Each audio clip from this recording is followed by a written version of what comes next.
This qualifying recap brought to you by Phillips Connect, technology that moves us forward. He's licensed. Well, he's not licensed. He's made licensing runs in a top fuel car.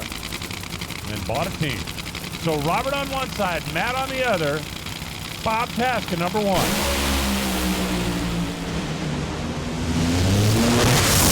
Oh, look at that! 384, 331 miles an hour. Matt Hagan goes to the top. It's really impressive to do that out there with the sun shining like that. I mean, it says it's a big testament to this racetrack and how good they did it, like prepping it and getting it ready to go. Gosh, think what we could have ran if the clouds were out, you know. But at the end of the day, we're very fortunate to have this, Mopar 85th anniversary car in the number one pole. Gives us a great spot tomorrow with a bye run, and so it all matters. It all counts, and every round is big, especially coming in this countdown. I know we probably can't catch Robert, but we need to keep the second place stance of where we're at right now to move into the countdown to do what we need to do to make sure that we start the countdown in a great position to really battle out a championship out here. I've come into the countdown before and not won a race the entire season, and then win a couple in the countdown and win a championship. So it's like, anything can happen, and it's just gotta have it together at the end, and that's what we're trying to do here. Is somebody going to reset a record? Come on, we predicted it. You're going to have to help us here.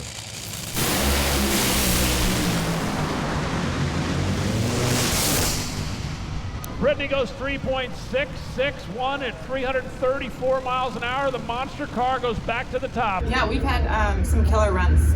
Been very consistent. That last run, we were trying to push a little bit more. It wasn't the number we wanted to put on the board, especially seeing the cars that ran out ahead of us. But overall, we kept that number one and put some solid passes down before going into race day.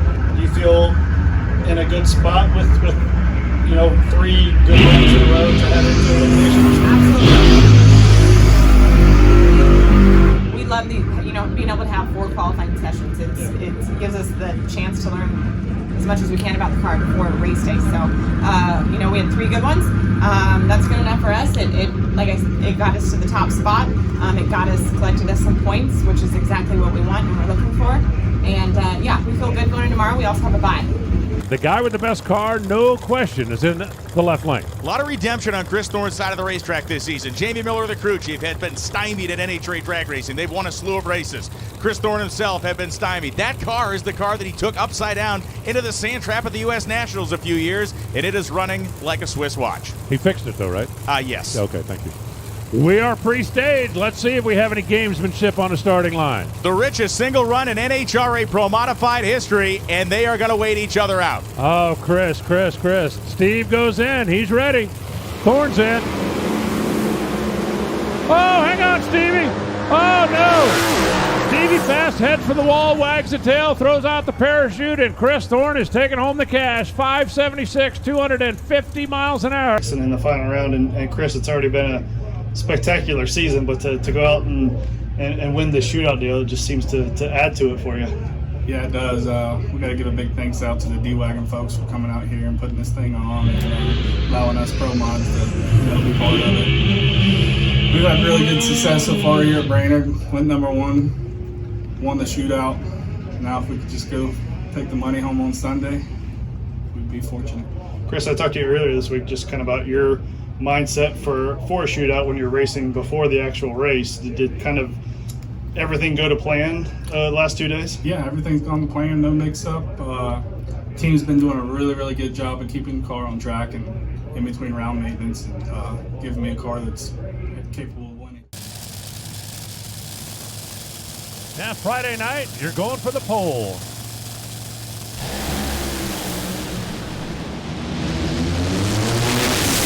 How about 368 at 333 miles an hour, and Brittany Force goes to the top. How happy were you with that run? We were very happy. After the first run, we didn't get the car down there. It's not what we wanted to do. And then when the rain came in, you sit there and wait, hoping that it'll clear up, and you get a run in because there's no lights here at this racetrack, and we're on a time limit. So they got that track cleaned up quickly, and Grubnick came over and said it's great racetrack. So we're gonna our game plan going in before the rain was different than what it was after the rain. Track looked great, and we were right on our number. That's what we were aiming to run, and we pulled it off. when you have a run like this where it's night, the sun's setting, the flames are, obviously it's probably not a whole lot you're paying attention to, just getting down the track, but is it a thrill for you when you get a night run like this, knowing it's a chance to lay down a big number? Yeah, I love night racing. There's nothing cooler than, being out at the drag races and watching night racing. There's nothing like it. It's dark out. You see the flames coming out of the headers. It's always my favorite thing as a kid, sitting in the stands and watching the night runs. So to be able to pull up there, you're in the prime conditions. It's going to be the best of the weekend. And, we're hopeful. We're going in. We're going to try to lay down a run that to put us to the top was the plan. We saw that 69 out ahead of us, and we knew we could do that. And that was our goal, and we pulled, like I said, we pulled it off. We ran that 68, so it was right on our target. It's what we wanted to do, and we currently got the #1 spot. Hight on the left side, DeJoria on the right side. Tasca, amazingly enough, is still sitting #1. Whoa, Alexis gets way over at the top end of the racetrack. Robert goes 3.865, 330 miles an hour. Yeah, first off, NHRA did an amazing job of getting the track dried and in great condition for us to all go out there and make great runs tonight. But the Auto Club Chevy, we made 2 runs in the 80s today, and that's nothing to shake. You need to be happy about that. But I really listened to Lanny Maglisi, our track guy, and the numbers that he's given us. I mean, it's good enough to run like we did in Sonoma. We ran 82 there. This track is amazing. It's just that the air isn't quite where Sonoma was, so it's hard for people to make power. You're not seeing very many cars smoke the tires, so that shows you the power's down. But anyway, great job to my guys, and 2 runs. This is exactly what we need this time of year, is to be making consistent runs and being able to tune off the previous run, and that's how you're going to win a championship. And believe it or not, it's upon us. Okay, after this race we go to Indy, and the biggest race of the year. You want to win that. But then it's crunch time. So I'm excited where we're at this point in the season.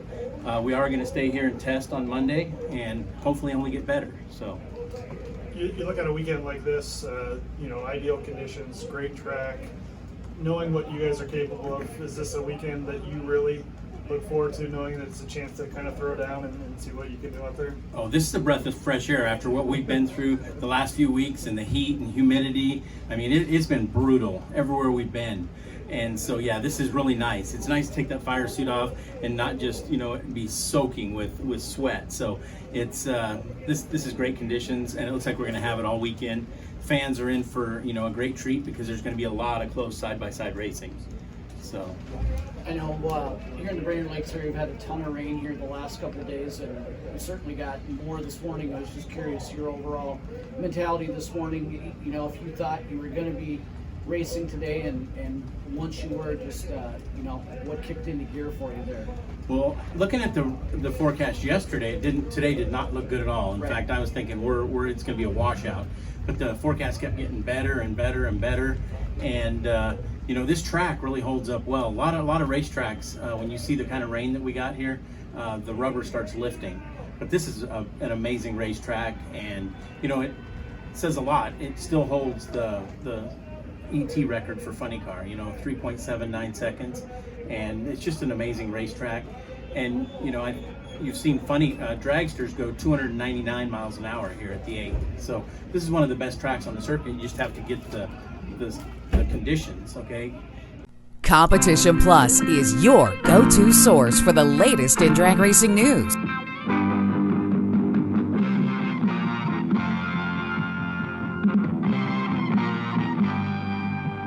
For over 20 years, CompetitionPlus.com has provided news you can trust, thoroughly researched and delivered as quick and fast as it can be uploaded. Whether it's nitro or stock, drag radial or pro modified, our writers are trained to bring you the inside story time and time again. We have it all, from in-depth news articles to the latest in high-performance products to the scuttlebutt making its way around the pits. Original video content from the stars in drag racing also makes CompetitionPlus.com the ultimate one-stop shop for die-hard drag racing fans. Don't make CompetitionPlus.com your only stop on the information superhighway. Make it your first. For news you can trust and have trusted for 20 years, visit CompetitionPlus.com. Be sure to download our mobile app. It's a free download on the Apple Store and Google Play.